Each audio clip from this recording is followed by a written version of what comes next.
감사합니다.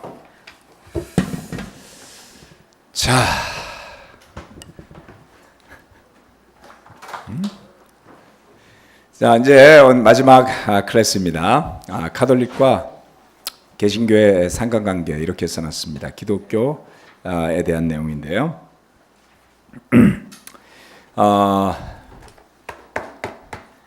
요즘 여러분 이제 뭐에 관심이 많으세요?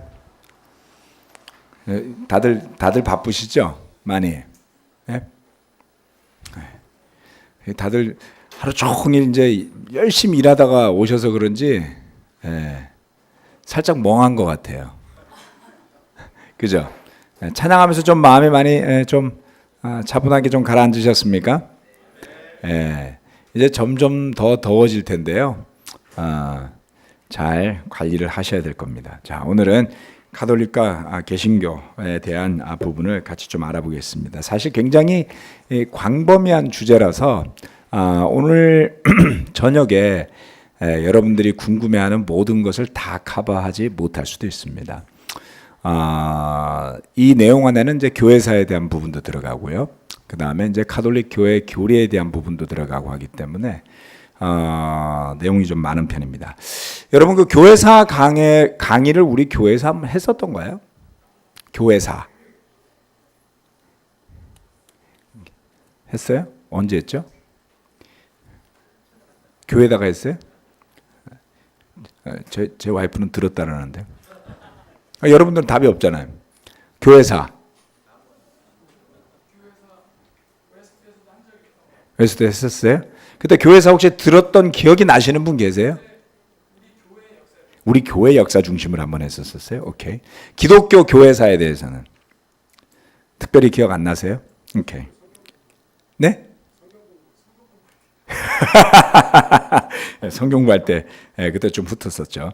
자, 알겠습니다. 좀 참고로 아마 듣다 보면 기억나시는 부분도 있을 거고 처음 생소한 부분도 있을 것 같습니다. 자, 기독교라고 하는 것은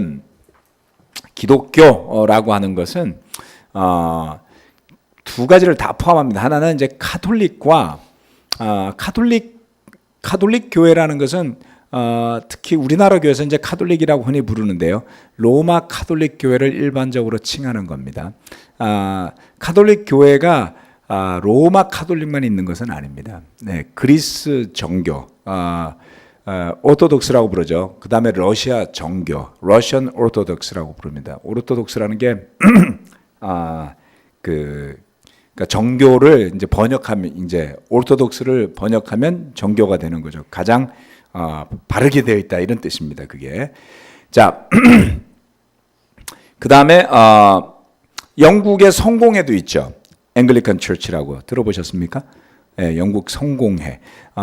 광화문에 가면 덕수궁 뒤에 그 성공회 교회가 있습니다. 그래서 이처럼 카톨릭도 몇 개의 그룹으로 나뉘어져 있는데 그 중에서 가장 큰 것이 로마 카톨릭 교회입니다.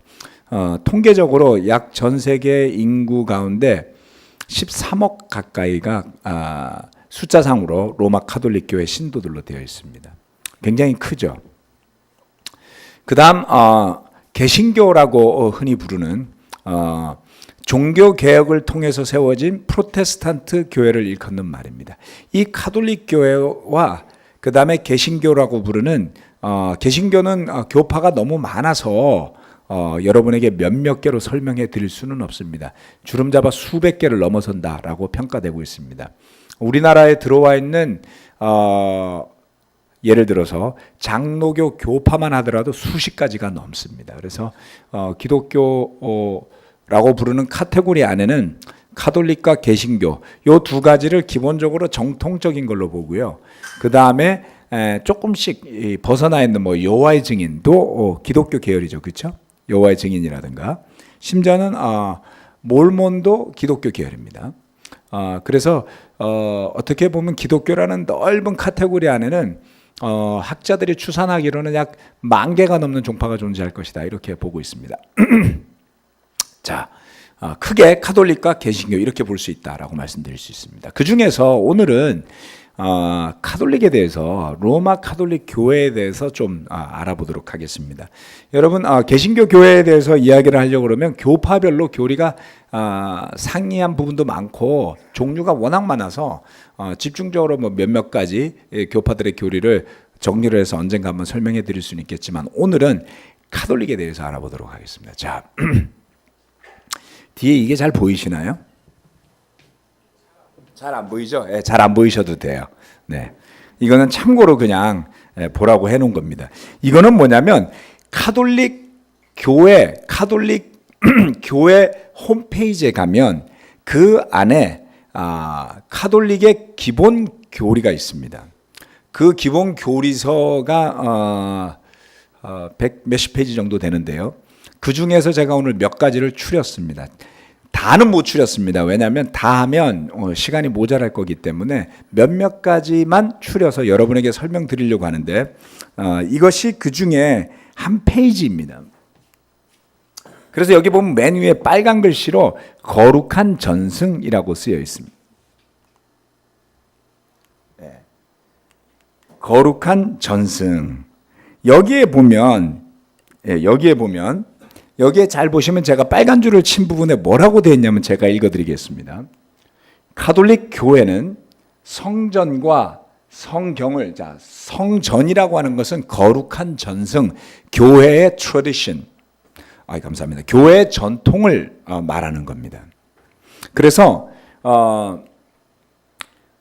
여기에 거룩한 전승, 카톨릭 교회는 성전과 성경을 하나님 말씀의 단일한 위탁물로 보고 똑같이 소중하게 여깁니다. 조금 이따 그걸 더 풀어드리도록 하겠습니다. 이처럼 교리서 안에는 다양한 카톨릭의 견해, 카톨릭 교회의 견해가 기술이 되어 있습니다. 이 내용 중에는 성경과 무관한 내용이 많이 있습니다. 자,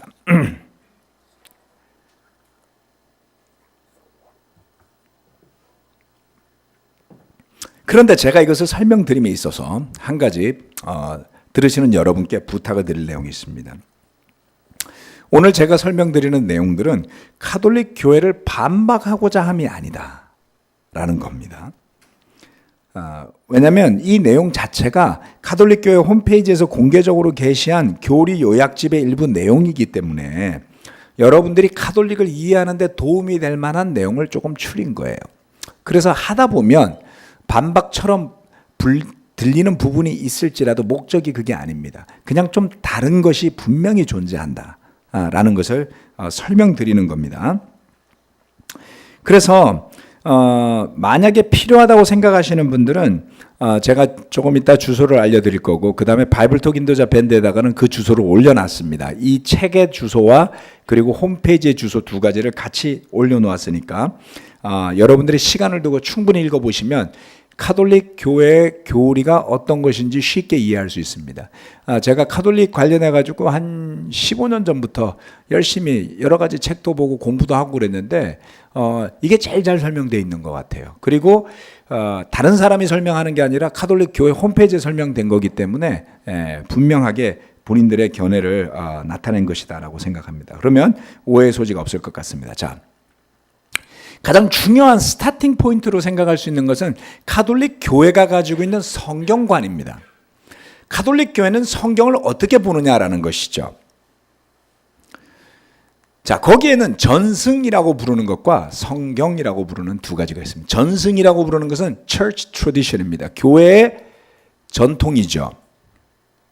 그리고 성경이 있습니다. 그런데 카톨릭 교회에서는 성경이나 성전이라고 부르는, 성스러운 전통이라고 부르는 그 두 가지를 똑같이 하나님 계시의 원천으로 삼고 있다라는 것이죠. 성경과 성전을 동일한 권위로 인정한다는 뜻인데요. 그러면 교회의 트래디션은 누가 만들죠? 네. 교회의 전통을 누가 만드느냐? 조금 이따가 이제 그 부분도 분명하게 설명은 드리겠지만, 교황 또는 카톨릭 교회의 지도자의 지시 또는 공식적인 회의의 결정 사항이, 물론 아무 회의나 그런 권위를 부여하지는 않습니다. 나름의 룰이 있죠. 그러나 궁극적으로는 그처럼 성직자에 해당하는 그 중에서도 좀 지위가 높은 교황이라든가 교회 전체 카톨릭 교회 지도자급에 있는 회의의 공식 결정 사항이 성경과 동등한 권위를 가진다라는 해석이에요. 그런 것을 의미하는 것입니다. 그래서 이러한 해석이 어디에서 나오냐면 논리적으로는 이해가 돼요. 왜냐하면 성경 말씀을 기록하는 것은 누굽니까? 사람이잖아요. 하나님의 영감을 받은 사람들이 썼는데 사도들, 특별히 신약 성경은 사도들 또는 예수님과 함께하면서 사도들로부터 인정받은 소수의 리더들에 의해서 신약 성경이 기록되었고 종합되었던 것이죠. 그런데 로마 카톨릭 교회에서는 그 사도직이 계승이 된다라고 믿고 있기 때문에 그 사도직을 계승한 지위에 있는 사람들은 여전히 현대에도 매우 주의스럽긴 하겠지만 하나님의 영감을 받아서 그처럼 계속해서 기록을 해나갈 수 있다라는 관점을 유지하고 있다는 뜻이죠. 더 나아가서는 이 기록된 하나님의 말씀, 성경 말씀 또는 조금 전에 말한 전통에 대한 유권 해석은 교회의 공식적인 권위, 교도권이라고 부르는 그 공식적인 권위에만 맡겨져 있다. 즉 교회의 평신도에 해당하는 신도들은 해석할 권한이 없습니다. 교통정리가 쉽겠죠? 예, 논란이 일어날 일이 없습니다. 논란을 일으키실 분은 카톨릭 교회에서 나가시면 돼요. 예, 권한이 없기 때문에 아무리 떠들어도 소용이 없습니다. 딱 법으로 규정되어 있기 때문에 깔끔하죠. 성경과는 이처럼 정리가 되어져 있습니다. 뿐만 아니라 많은 것이 정리가 되어 있죠. 다음, 가톨릭 교회의 교회관도 설명을 드리겠습니다. 이게 101페이지에 나와 있는 내용인데요. 여기에 보면 자, 이건 한번 같이 읽어볼까요? 이거 같이 제가 읽어드리겠습니다. 같이 읽자라니까 조금 그럴 것 같네요. 하나님께서는 사람들을 서로 아무런 연결도 없이 개별적으로 거룩하게 하시거나 구원하시려 하지 않으시고 오직 사람들이 백성을 이루어 진리 안에서 당신을 알고 당신을 거룩히 섬기도록 하셨습니다. 여기 오타가 있네요. 죄송합니다. 자, 교회 헌장 구항이라고 되어 있습니다. 이게 무슨 말이죠?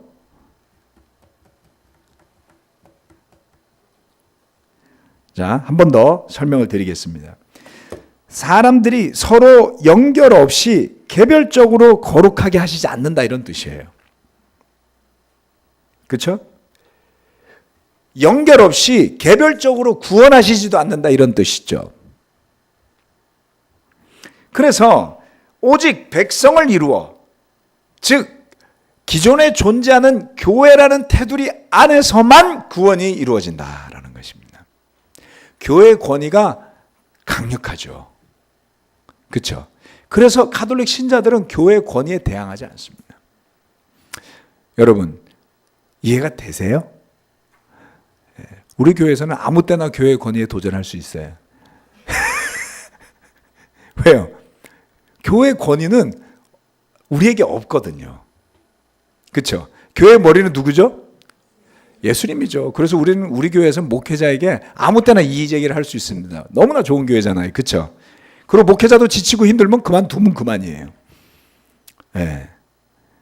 머리가 관두는 게 아니잖아요. 우리는 지체들에 불과하다는 뜻이죠. 우리 교회 안에서 목회자를 교회 머리라고 표현한 적 있습니까? 없죠.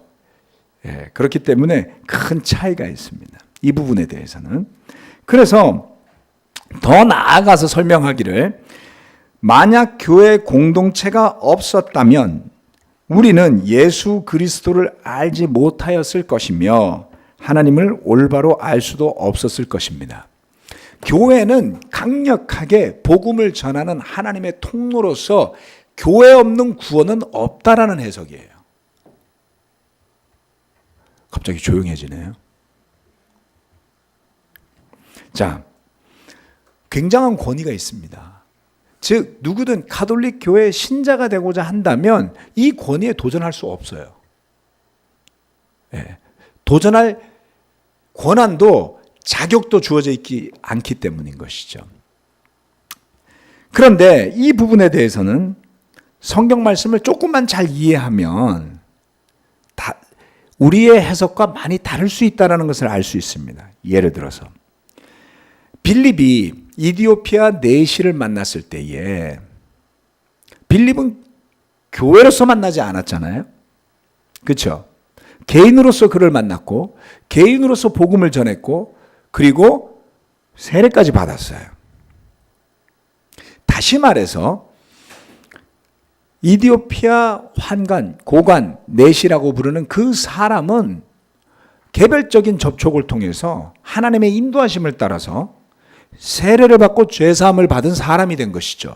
물론 그가 예루살렘을 향해 가는 길이었기 때문에 예루살렘에서 교회와 교류하였을 가능성은 큽니다.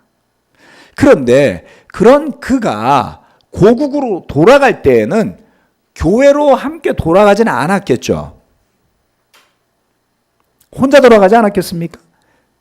예외가 있을 수 있죠. 그의 수행원들 중에 누군가가 세례를 받았으면 집단을 이루어서 갔을 수도 있겠죠. 한 예를 들어 드리는 겁니다.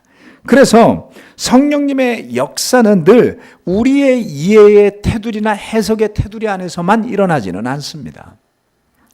그러한 것을 생각할 수 있는 부분이겠죠. 자, 다음은 아주 중요한 부분을 이야기하는데요.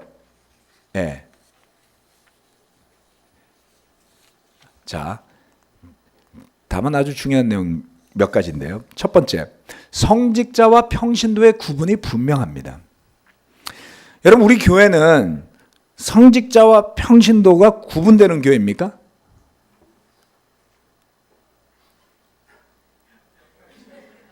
그렇게 생각하시는 분들도 있어요. 그렇죠? 네. 성직자와 평신도가 구분된다라는 것이 어떤 의미인지를 이것을 보면 좀 더 알 수 있습니다. 자, 교계 제도라고 되어 있습니다.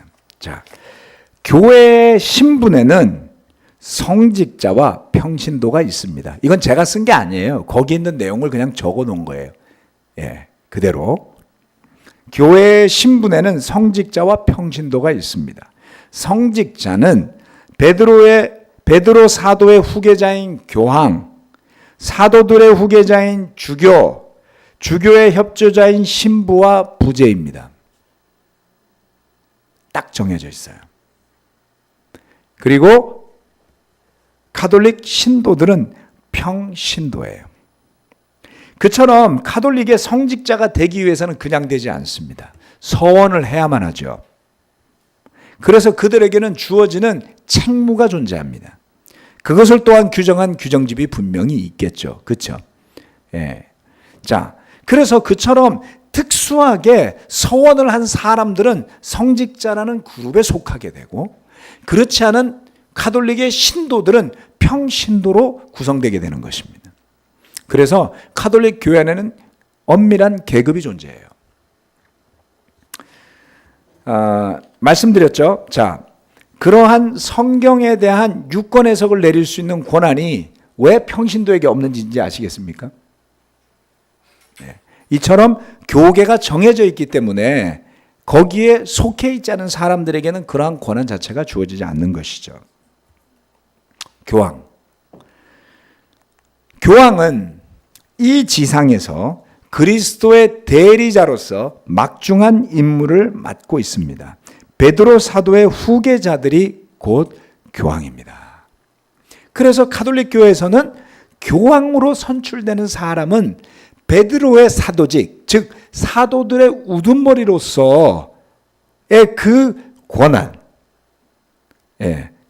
이어받는 사람으로 해석되어져 있습니다. 자, 더 나아가서 하나 더 설명을 드리겠습니다. 그 다음 아주 많이들 궁금해하는 성모 마리아에 대한 이야기죠. 자, 마리아께서는 잉태되시는 첫 순간부터 전능하신 하느님의 특별한 은총과 돌봄으로 인류의 구원자 예수 그리스도께서 세우실 공로를 미리 입으시어 원죄에 조금도 물드시지 않게 보호되셨다고 믿습니다.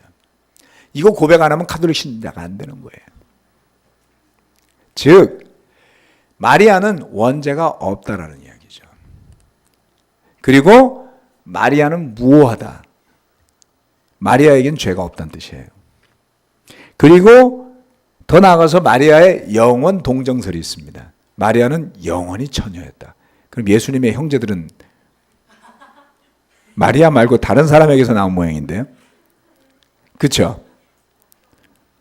네. 여러분들 여기는 괜찮아요. 궁금해 하셔도 돼요. 왜 쫄아가지고 갑자기 카톨릭 신도들처럼 구세요? 평소에 하시던 대로 하셔야지. 네. 자, 그래서 이처럼 언뜻 듣는 순간에 그런 말 성경에 없는데라는 느낌이 확 드시지 않나요? 하나님의 은총과 은혜를 입은 사람이다라는 것은 맞지만 그것을 가지고 유권 해석을 내리는 것이죠. 말씀드렸죠? 그 해석의 권한은 여러분에게 있지 않습니다. 그래서 그러한 권한을 교황을 포함한 그 교계 직분을 가지고 있는 성직자 그룹이 내렸을 땐 그것이 카톨릭의 법이 되죠. 믿기 싫으면 카톨릭 신도 안 하시면 되는 겁니다. 몇 가지만 간략하게 뽑아봤습니다. 이것 말고도 쭉 있어요. 굉장히 재밌습니다. 읽어보십시오. 제가 궁금했던 것들이 그 안에 답변이 다 돼 있더라고요. 이것이 바로 카톨릭이구나 라는 것을 알 수 있습니다. 카톨릭이 그리스도 예수의 십자가와 죽으심과 부활을 부정하지 않습니다. 그 외에도 교회의 권위를 가진 성직자들이 내린, 보통의 성직자는 아닙니다. 굉장히 권위를 가진, 그리고 아주 심사숙고해서 신중한 교회 전통에 따라 내린 해석들이 존재하는 것이죠. 말씀드렸죠. 유대인들이 모세 오경만을 가지고 있는 것이 아니라 모세가 구전으로 전했다고 말하는 탈무드도 가지고 있다고요. 그리고 그 탈무드의 양은 모세 오경보다가 훨씬 많아요. 모세 오경은 요만큼인데 그 탈무드는 1000페이지짜리가 있고 거기에 대한 해석이 또 1000페이지가 붙어 있어요. 무슨 말씀이냐면 이처럼 전통이라는 것을 만들면 그 전통은 성경의 양보다가 반드시 많아지게 되어 있습니다. 모르긴 몰라도 바티칸에 엄청난 양의 교회 전통에 대한 책들이 있으리라 생각이 됩니다. 그걸 공부하고 싶어가지고 제가 이태리어를 공부해 볼까라는 생각도 했던 적이 있습니다만은 이미 때가 늦은 것 같습니다. 저는. 그래서 지금 제가 여러분에게 읽어드린 카톨릭 교회 교리 요약은 그 위에 지금 나와 있는 홈페이지 cbck.orkr에 들어가시면 찾아 들어가야지 돼요. 그걸 찾아 들어가기 어려우신 분들은 붙여놓은 제가 바이블 토긴 도자 밴드에다 올려놨으니까 여러분들이 멤버들한테 여러분 멤버 밴드로 전해주시면 됩니다. 클릭하시면 바로 교리 사이트로 들어가서 카톨릭 교리를 공부하실 수 있습니다. 그게 마음에 드시면 또 글로 가시겠죠. 자, 자유가 있잖아요. 무슨 상관이 있습니까? 자, 그러면 제가 위의 내용에 대한 간략한 설명을 해드린 것만으로도 여러분이 읽고 배운 내용과 성경 말씀을 읽고 묵상하고 배운 내용과 뭔가 거리가 있거나 또는 이질적으로 느껴지는 그러한 차이점을 느끼시지 않으세요? 네, 우리는 그 차이를 그냥 보면 되는 거예요. 네, 그걸 가지고 싸우려고 들거나 굳이 설득하려고 들 필요는 없습니다. 다만 누군가가 성경 말씀을 묵상을 하면서 그것만이 더 중심이 되는 신앙으로 오고 싶다고 한다면 얼마든지 도와줄 수 있습니다. 그러나 그처럼 교회 전통을 중요하게 생각하고 카톨릭 교회 13억이나 되는 신도들에 대한 자부심을 가지고 또한 잘 만들어진 사회 봉사 시스템이라든가 사회에 참여하는 카톨릭의 제도에 대한 자부심을 가진 사람들을 억지로 설득해서 개신교 교인으로 만들 수는 없습니다, 여러분. 그래서 우리는 그것을 가지고 다툴 것이 아니라 서로의 다름을 이해하는 기본은 있어야 한다라는 것을 말씀드리는 겁니다. 자, 이처럼 매우 잘 정립되어 있는 가톨릭 교회의 교리는 사도행전에 나오는 초대교회의 모습과는 매우 달라요.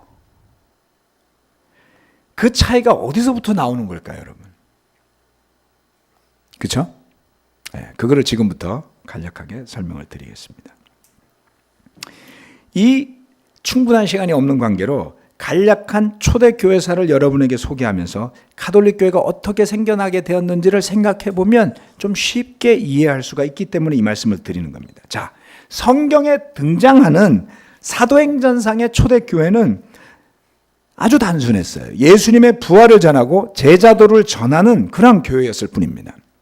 예루살렘으로부터 시작을 해서 이 교회는 바울 또는 다른 사도들과 제자들에 의해서 안디옥, 키프로스, 비시디안 안디옥 등등등 도시들로 퍼져 나가게 되죠.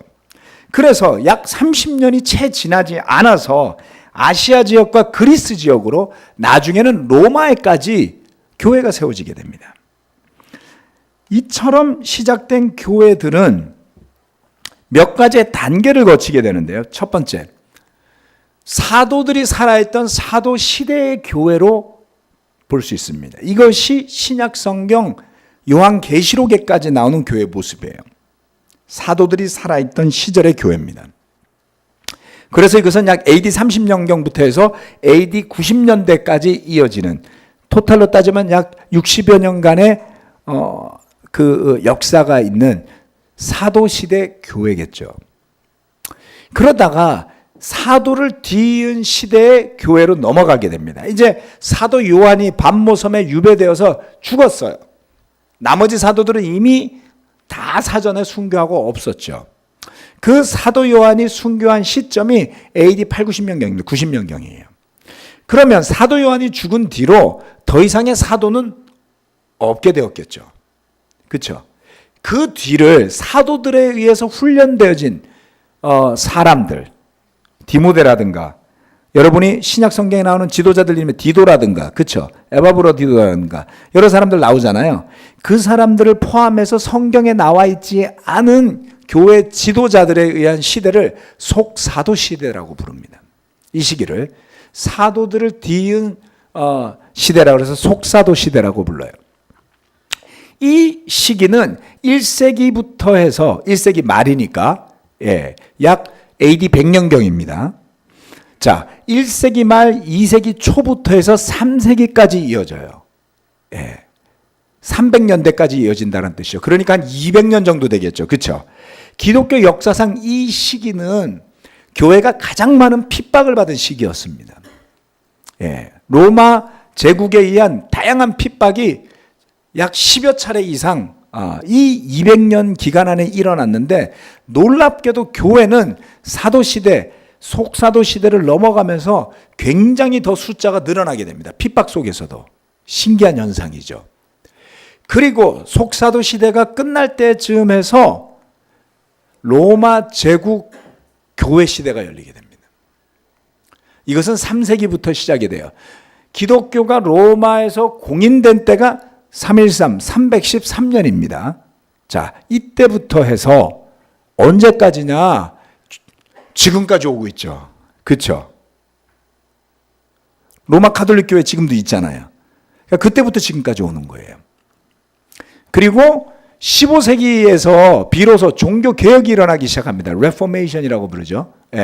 그래서 종교 개혁이 일어나면서 프로테스탄티즘, 개신교 교회, 저와 여러분이 속해 있는 이와 같은 형태의 로마 가톨릭의 전통을 부정하고 오직 성경으로만 돌아가자는 개신교 교회들이 생겨나기 시작을 합니다. 그것이 또한 15세기서부터 오늘날에까지 이르고 있죠. 자, 이게 아주 간략한 교회 역사입니다. 그러면 1세기의 초대교회에 대한 교회사에 대한 공부, 그 다음 속사도 시대의 교회에 대한 공부, 로마 제국교회 교회사에 대한 것, 그리고 더 나아가서는 종교개혁기 이후의 교회사에 대한 것, 이렇게 나누면 내용이 상당히 분량이 방대할 수밖에 없습니다. 자, 그러면 여기에서 가톨릭이 왜 등장하게 되는 것일까라는 것을 살펴보면, 오늘날의 가톨릭 교회에서 계승된, 이어져온 우리 개신교의 교리들도 존재합니다. 논쟁거리가 있는 부분들인데요. 이 부분을 한번 좀 살펴보도록 하겠습니다. 첫 번째는 분열과 이단이 교회 안에 등장하기 시작했다라는 거죠. 자, 가장 먼저 등장한 것은 유대 율법주의였습니다. 갈라디아서에 보면 그 유대 율법주의에 대한 경고가 많이 나와 있죠. 그렇죠? 네. 할례와 율법 준수를 요구하는 유대인 제자들이 생겨나기 시작을 했어요. 자, 그런가 하면 좀 더 시간이 흐른 뒤에는 교회 안에 영지주의라는 것이 생겨나기 시작을 했습니다. 이것은 영지라는 것은 쓸데없는 농담은 안 하고 넘어가겠습니다. 자, 그래서 여기에 제가 한문을 적어놨잖아요. 영적인 지식을 뜻한다. 나스틱스라고 부르는데 그것은 비밀스러운 지혜를 뜻합니다. 그래서 보통 사람이 성경을 읽어도 알 수가 없다 이거예요. 그래서 그 뒤에 성경을 해석을 잘하면 그 안에는 비밀스러운 것들이 숨겨져 있다라는 것을 가르치는 그러한 것들인데요.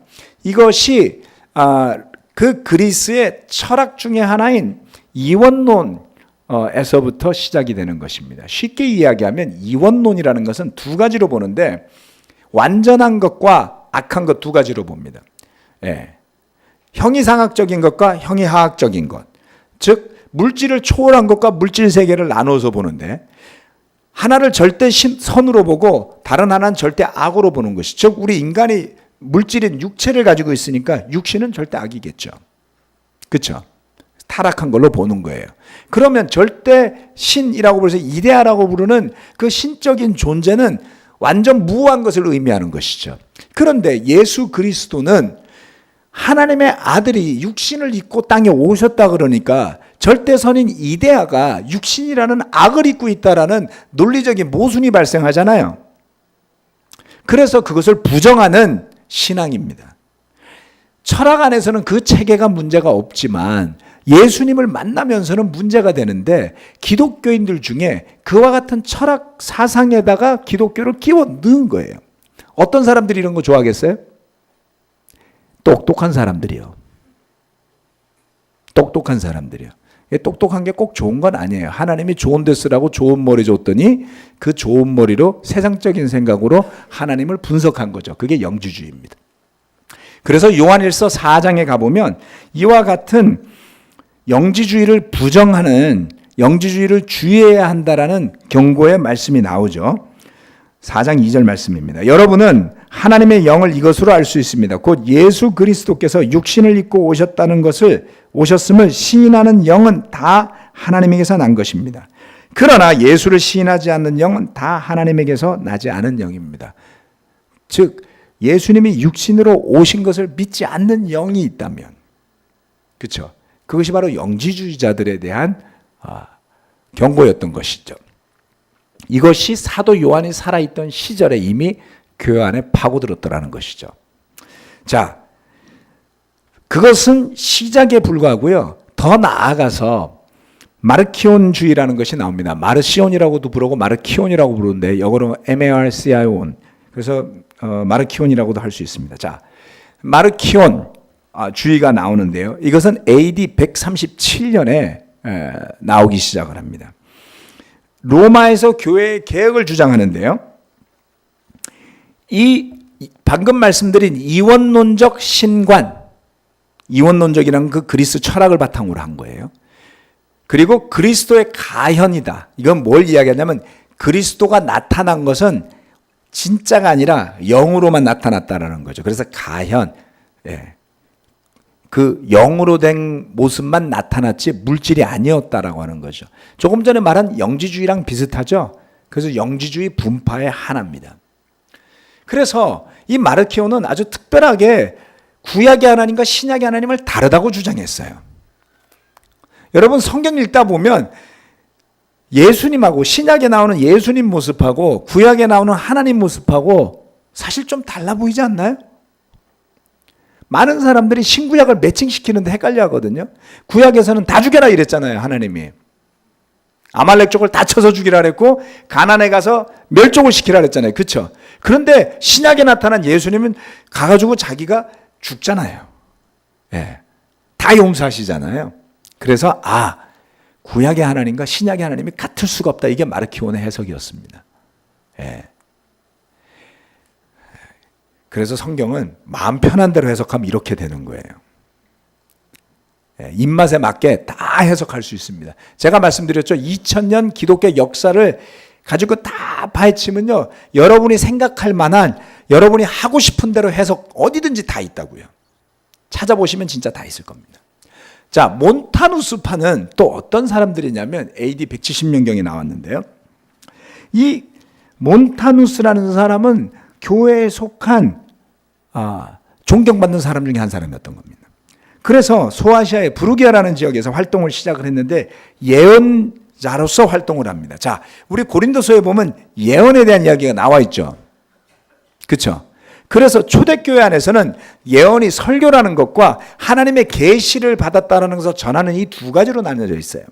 그런데 고린도서 말씀을 잘 살펴보면 예언을 받았다고 하는 사람이 전할 때 교회에 있는 사람들은 그것이 정말 적절한 하나님으로부터 온 계시일지 아니면 저 사람이 자기 멋대로 해석한 것일지를 판별하라 그랬어요. 즉 누구든지 계시를 받았다 그러면 다 받아들이는 게 아니었던 거죠. 들을만 하고 성경에 바탕한 것만을 받아들였던 거예요. 계시가. 갑자기 계시가 땡기시나요? 자, 그래서 이렇게 몬타누스파가 활동을 시작하는데 이분은 아주 독특했어요. 뭐냐면 철저한 금욕주의를 부르짖습니다. 부부들에게 부부 관계를 금지시켰어요. 심플하게 노 섹스입니다. 그 다음에 더 나아가서 맛없는 음식을 섭취를 권장하고요. 오늘 점심 뭐 드셨죠? 저녁은 뭐 드셨죠? 막국수를 드셨단 말이에요. 그냥 메밀국수를 물에 말아 드셔야지 양념이 들어간 막국수를 드셨다니 회개하십시오. 이렇게 되는 거죠. 예? 맨밥만 드시라고요. 보리쌀만 드시고, 예. 예? 백김치만 드시고, 예? 고기는 그대로 구워 먹으니까 괜찮을 것 같은데요. 자, 금식을 아주 자주 했습니다. 그래서 아주 유명한 기독교 변증가 중에 한 사람인 터툴리안도 이 몬타누스파의 한 사람이었다래요. 그런데 이 몬타누스파는 이단으로 볼 수는 없죠. 무슨 말이냐면 기독교인의 생활을 조금 더 철저하게 하자라는 거였죠. 가끔 과격한 사람들이 나오잖아요. 자기의 기준이 되게 높은 사람. 금식을 매주 한두 번씩 하고 성경은 최소한 하루에 10장씩 읽고 기도는 하루에 1시간 이상씩 하고 이런 사람이 여러분을 보면 너 그러고도 제자니? 이런 말을 하고 싶어지지 않겠어요? 그렇죠? 예.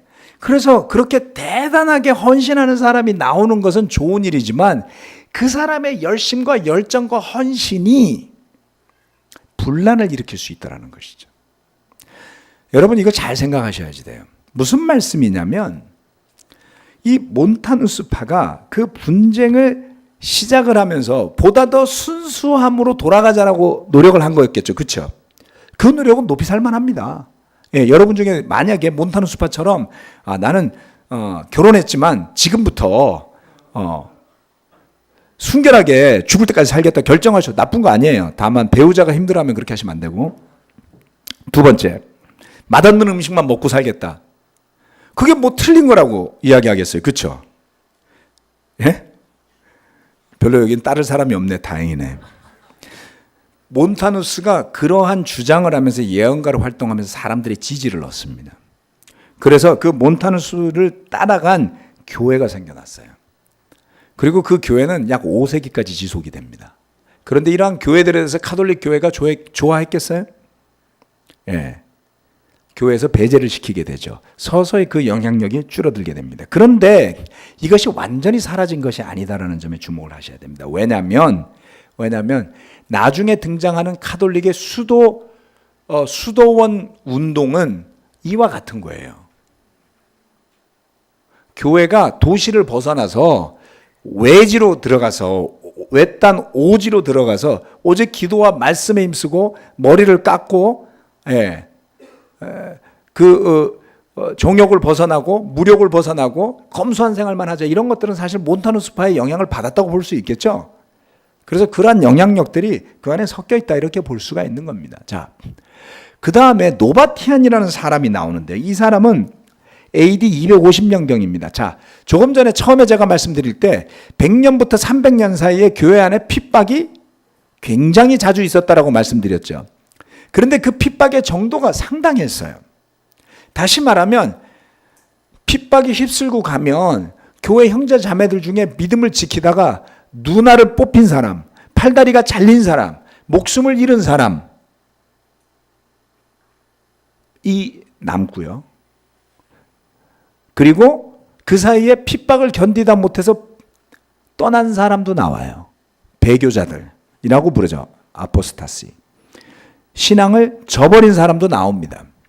그런데 핍박이 지속되질 않습니다.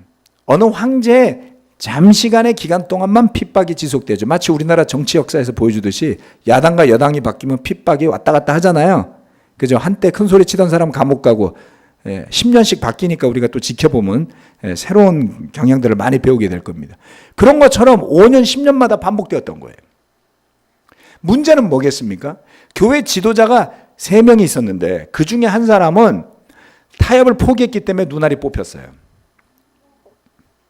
그런데 다른 성직자는 타협함으로써 자신의 재산도 지키고 건강도 지켰어요. 그랬다가 핍박이 지나가고 난 뒤에 다시 성직자로서 역할을 하겠다라는 거죠. 여러분이란 받아들이겠어요? 자, 노바티안이 노발대발했어요.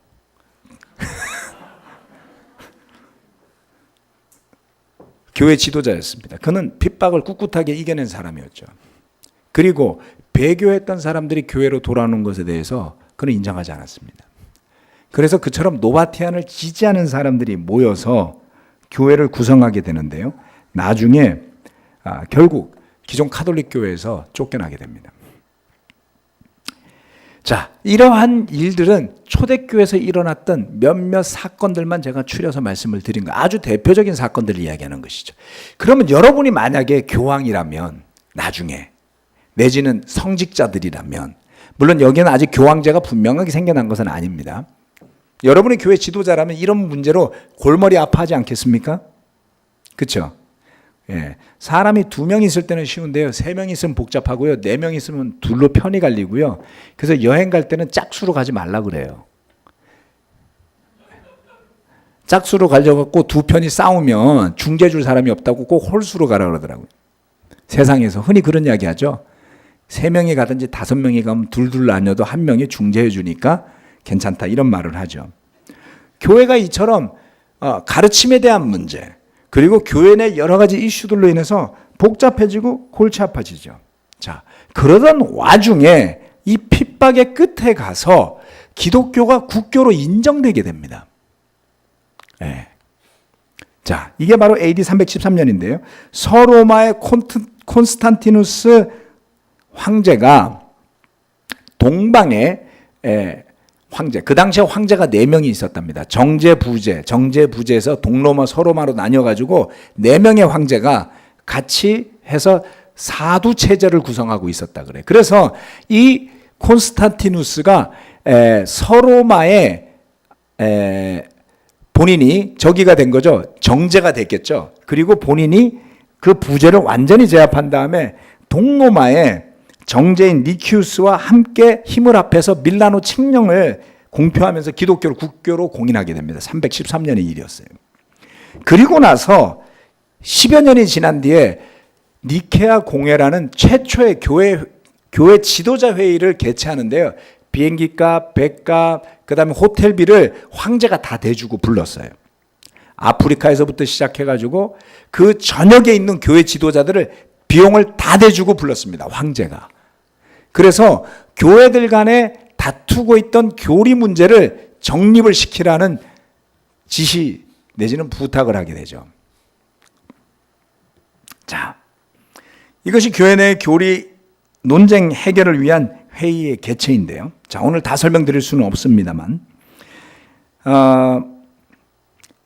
이 니케아 공회를 열어서 이어지는 것들 가운데 나온 것이 바로 삼위일체에 대한 결정이었어요. 여러분, 우리 다 삼위일체 이야기 요즘 하죠? 그렇죠? 이게 가톨릭 교회가 생겨나면서 결정된 내용이었습니다. 이 이전에는 삼위일체에 대한 통일된 의견들이 없었던 거예요. 결국 거기에 반대하는 아이디어를 가지고 있었던 교회 지도자들은 축출되게 됩니다. 다시 말하면 비행기 값도 더 이상 안 주고 세금 면제도 안 해주고 쫓아내게 된 것이죠. 자, 이 기독교가 국교로 인정된 사건, 콘스탄티누스 대제 상인데요. 그 사건이 어떠한 영향을 미쳤을까요? 오래 지속되었던 교회 박해가 종료되게 됩니다. 더 이상 황제에 의한 조직적인 박해는 없어지게 됐어요. 뿐만 아니라 국가의 지원 하에 성직자의 세금 및 공무 등이 면제되고 교회가 재산을 가질 수 있게 됩니다. 황제가 재산을 교회에 기부를 해버려요. 교회가 갑자기 부자가 되기 시작을 했죠. 권한도 생겨나기 시작을 합니다. 황제의 지원하에 교회가 마구 세워지게 되죠. 이때부터. 그래서 비잔틴 제국이라고 부르는 그 기간 동안에 어마어마하게 기독교가 팽창을 하게 되는데, 그 당시 비잔틴 제국 안의 교회 모습을 살펴보면 이 여러분이 알고 있는 성경의 교회의 모습과 너무나 다르다는 것을 금방 알 수가 있을 정도로 현격한 차이를 보이게 됩니다. 뭐가 문제였을까요? 네. 자, 그래서 이렇게 교회가 로마로부터 인정을 받고 난 뒤에 그 와중에 아주 탁월한 교회 지도자가 한 사람이 탄생을 합니다. 그러한 배경하에서 그 사람이 바로 그 유명한 성 오거스틴이에요. 이 성 오거스틴은 원제설을 정착을 시킵니다. 원제설. 자, 원제설이라 그랬어요. 그렇죠? 그건 설입니다. 그다음 화채설. 네, 자, 가톨릭에서는 이것을 다 인정을 하고 있는 겁니다. 화채설은 뭐냐면 성찬을 성수가 있고 그 다음에 성체가 있어요. 여러분, 우리가 성찬 나눌 때 하는 그 포도주와 그 떡이 있잖아요. 그것을 거룩하다고 하죠. 그래서 사제가 아주 특별한 곳에 보관을 하고 있다가 꺼냅니다. 그래서 그것을 사제가 축복하는 순간에 화채라는 말은 뭐냐면 그때에 그것이 진정한 예수님의 피와 진짜 예수님의 살로 변한다는 뜻이에요. 그래서 그 성찬에 참여하는 신도들은 진짜 예수님의 피를 마시고 진짜 예수님의 살을 먹는 거죠. 이게 화채설입니다. 결국 종교개혁이 일어날 때 가장 중심 논쟁에 서게 된 것 중에 하나가 바로 이 화채설이에요. 여러분, 우리 교회는 화채설을 지지합니까? 지지하지 않죠. 왜냐하면 성찬할 때 제가 기도하지도 않잖아요. 그렇죠? 형제자매들 나와서 쉐어링하고 기도하시잖아요. 그래서 이것이 바로 프로테스탄티즘의 아주 큰 흔적을 나타내는 겁니다. 회중들이 누구든 성찬을 주관할 수 있다는 것이죠. 종교개혁 시기에 그러한 논쟁에 휘말려서 그것을 주도했던 교회들이 카톨릭 교회로부터 핍박받아서 죽은 사람들도 부지기수예요. 이 성만찬에 대한 해석의 차이로 서로 죽이고 찌르고 도시끼리 전쟁이 일어나고 종교개혁사는 깔끔하고 아름다운 얘기가 절대 아닙니다. 자, 그래서 이 성 오거스틴은 성모 마리아의 영원 동정설 말씀드렸죠, 제가 조금 전에. 그런 거라든가, 그 다음에 가장 중요하게 교회와 국가의 일치설을 만들죠. 제가 이거를 볼드체로 썼습니다. 교회와 국가가 일치되게 되면 어떻게 될까요? 교회의 지도자는 국가의 권력을 가지기도 하는 거예요. 그죠? 국가의 지도자는 교회에 대한 권력을 가질 수 있는 것이죠. 그래서 유럽의 역사에 나오는 영화를 보면 교황이 군사를 일으키기도 하고 왕들이 교황의 눈치를 보기도 하고 그러한 일들이 일어나는 근본 교리를 제공한 사람이 누구? 성 어거스틴이에요. 자, 여기쯤 가니까 조금 전에 나왔던 노바티안이라든가 몬타누스라든가 그 앞에 있던 마리키온주의하고 뭐 이런 개념하고 완전히 또 달라지죠? 네. 자, 무엇을 이야기하고자 하는 것이냐? 가톨릭 교회가 이렇게 시간이 지나고 조직이 정비되고 신학자들이 나오면서 하나씩 그 전통들을 닦아가기 시작한 것이죠. 여러분과 제가 오늘날 보는 가톨릭 교회는 그 2000년의 분량이 쌓인 교회를 보는 거예요. 대단하지 않습니까? 예. 자, 국가와 일치된 교회의 문제. 자, 여기까지만 하고 마무리하겠습니다. 국가와 일치된 교회의 문제 반드시 있죠. 가톨릭 교회가 성경에서 벗어나는 가르침들의 시작점을 이것으로 볼 수가 있습니다. 국가와 교회를 일치시켜 가면서 그 조금 전에 말씀드린 비잔틴 제국의 교회들이 껍질만 있는 교회로 전락하는 가장 근본을 제공한 게 바로 이 국교가 되는 거예요. 즉 로마의 시민인 사람들은 기독교인이 되어야만 해요. 선택이 없죠. 그렇죠? 그러니 제대로 된 신자들이 되겠습니까? 예. 껍질밖에 없는 종교로 전락하는 가장 결정적인 계기는 바로 여기에 있습니다. 이것은 예수님의 가르침과도 틀려요. 주님은 뭐라 그랬습니까? 자, 우리 누가복음 말씀 같이 한번 읽어보겠습니다. 마지막으로 누가복음 20장 25절 시작. 예수께서 그들에게 말씀하셨다. 그러면 황제의 것은 황제에게 돌려주고 하나님의 것은 하나님께 돌려드려라. 황제에게 세금 내라고 예수님 말씀하셨어요. 그러나 하나님의 것은 하나님께 내라 그랬죠. 그렇죠? 다음 한 구절 더 있습니다. 요한복음 18장 36절 말씀입니다. 시작. 예수께서 대답하셨다. 내 나라는 이 세상에 속한 것이 아니요 나의 나라가 세상에 속한 것이라면 나의 부하들이 싸워서 나를 유대 사람들의 손에 넘어가지 않게 하였을 것이요 그러나 사실로 내 나라는 이 세상에 속한 것이 아니요. 주님의 나라는 어디에 속해 있어요? 하나님께요. 이 세상에 속한 게 아니라고 그랬어요. 예수님은 사회를 변화시키러 오셨을까요? 아니요. 문선명 씨가 예수님을 실패라고 한 이유는 사회가 변한 것이 없다라는 것을 증거로 들었습니다. 예수님이 십자가에서 죽었지만 세상에 1차 세계대전도 일어나고 2차 세계대전도 일어나고 3차 세계대전도 일어날 수 있다는 것이죠. 예수님의 죽음으로 이 세상에 평화가 오지 않았다라는 거예요. 그래서 세상에 평화가 오기 위해서는 문선명 아버지가 필요한 거예요. 여러분 웃지만 그 사람들은 얼마나 심각하게 이걸 받아들이는지 아세요? 맞는 말이잖아요. 무슨 말이냐면 여러분이 바라고 희망하는 것이 세상에 있으면 그렇게 돼요. 주님의 나라가 세상에 속한 것이 아님을 깨달으면 시간이 갈수록 우리는 세상을 벗어나는 사람이 되겠지만 가톨릭 교회는 이 세상을 변화시켜야만 한다고 생각을 해요. 그래서 사회 개혁의 목표가 있습니다. 사회를 더 나은 곳으로 만들어야 한다는 교회의 지시가 있어요. 그래서 선도행하는 것이고요. 좋은 일을 많이 하는 겁니다. 심지어는 정치적인 역할까지 하죠. 심지어는 조직을 만들어서 해방 전선도 만들고 싸움도 합니다. 무엇 때문에? 사회를 변화시켜야 하니까요.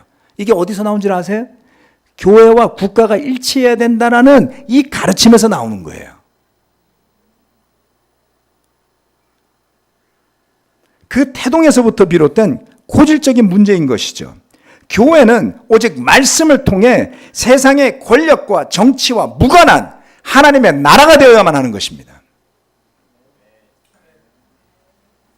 가톨릭 교회는 결국 세상의 정치 세력과 결탁하고 거기에 젖어들게 되면서 복음의 본질에서 벗어난 가톨릭 교회를 형성하게 된 것이죠. 우리가 믿는 복음의 본질에서 벗어난, 제가 이렇게 수정하도록 하겠습니다. 저는 이 과정을 준비하고 기도하면서 한 가지를 깨닫게 되었습니다. 주님의 교회는 아직 세워져 가고 있을 뿐이라는 것이죠. 여러분 보시기에 이 세상에 기독교가 복음이 가득한 것 같습니까? 그렇게 보이지만 실상은 그렇지가 않습니다. 우리는 지금 어디에 서 있는 것일까요? 저는 기독교 2000년 역사를 돌이켜보면서 우리는 그 2000년 역사의 끝에 서 있어요. 그렇지 않습니까? 그러나 그것은 새로운 기독교 역사의 시작점이기도 한 것이죠. 무엇이 우리의 중심이 되어야 하겠습니까? 무엇이 저와 여러분의 신앙의 중심이 되어야 하겠습니까? 잘못된 인간적인 생각, 가치, 자신의 고집, 자신의 주의, 이런 것들이 우리 교회로 하여금 주님의 복음의 본질에서 벗어나게 하는 것들이 되었다는 것을 잊지 마셔야지 됩니다. 오직 주님이, 그리고 복음이 중심이 된 교회, 그리고 제자가 되어야만 그 순수성을 잃지 않고 갈 수 있을 것입니다. 우리 교회가 세워진 지 30년도 채 되지 않았어요. 그 사이에 얼마나 많이 방황해왔는지를 생각해 본다면 앞으로 갈 길을 우리가 만만하게 봐서는 안 되겠죠. 새로운 역사의 시작점에 서 계심을 잊지 마시길 부탁드리고 말씀 마치겠습니다. 아멘.